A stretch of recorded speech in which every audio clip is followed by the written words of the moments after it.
Alison Scott.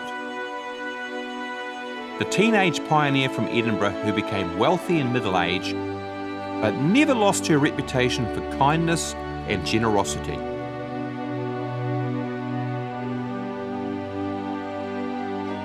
Alison Scott was born in Edinburgh in 1836, the daughter of William Langlands and Alison Seggie. Her father was an Edinburgh native, a joiner by trade who was a rather unusual character, proud of his education and his subsequent training as a clerk and designer for a firm of brass founders and gas fitters. Alison was born here, 31 Holmes Street in central Edinburgh in the parish of St Cuthbert's. But her father, William, was dissatisfied with life at Edinburgh. He was ambitious and intrigued by reports from the new settlements in New Zealand, so he decided to try his luck in the colony, emigrating with his wife and daughter on the Eden in 1850. The ship called at all the New Zealand Company settlements, first New Plymouth, Nelson and then Wellington, before coming down to Otago. William Langlands checked out each colony in turn before finally deciding to throw in his lot with the Scottish settlement in Dunedin.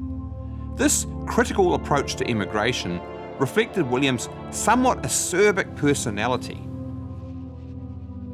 He also set up as a carpenter, but also applied his design skills as an architect, his most notable contribution being the Mechanics Institute, which was created here at the bottom of High Street. It was one of the most distinctive looking buildings in early Dunedin and served for some years as the very centre of communal life after its construction in 1853. William seems to have also had political aspirations and was an inveterate letter writer to the newspapers on issues of the day.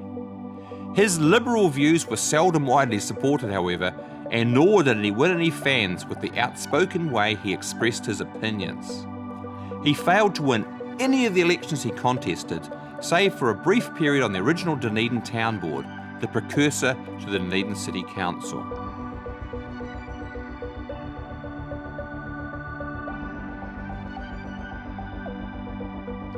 Despite his brusque personality, William was a canny businessman, speculating prudently in land and making a lot of money from his investments.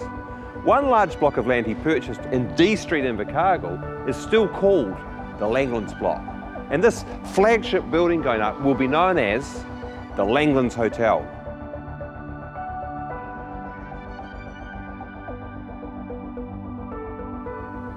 After his death in 1889, much of this money passed to Alison, and hence the large oil portrait, which is in fact the largest such portrait on display here in the museum's famous portrait gallery. Yet even though this inheritance must have transformed Alison's later life, she had her own story as a pioneer. She was one of a distinct group of settlers who arrived in Otago as adolescents and grew to maturity alongside Dunedin itself. Alison was just 18 when she married, 5 years after coming to Dunedin. Her husband was James Scott, a carpenter from Aberdeen who'd grown up on the same street as James McAndrew and came out to Otago with him on the Titan in 1850. After arrival, James worked at his trade for McAndrew and then for Alison's father, before establishing his own house building business in 1859. From 1861, James and Alison switched their attention to farming, acquiring a property here at Clarksville near Tokomairero with some financial assistance from her father that they called Mary Lee, all the time while raising 12 children. Now, as a young wife and mother, Alison Scott faced all the same struggles and challenges as other colonial wives. But she also had the incredible sadness of having 4 children and her husband predecease her. After James died of heart disease in 1887, Alison returned to live in Dunedin. When she inherited her father's money 2 years later, she was free to indulge her own interests. She set off on a prolonged tour in Britain and on the continent of Europe, after which she settled in Christchurch until her death in 1904, aged 68. The oil portrait was no doubt an indulgence that she could well afford at the time. However, her good fortune in later life did not change her essential character. She remained a well-liked and generous member of the community.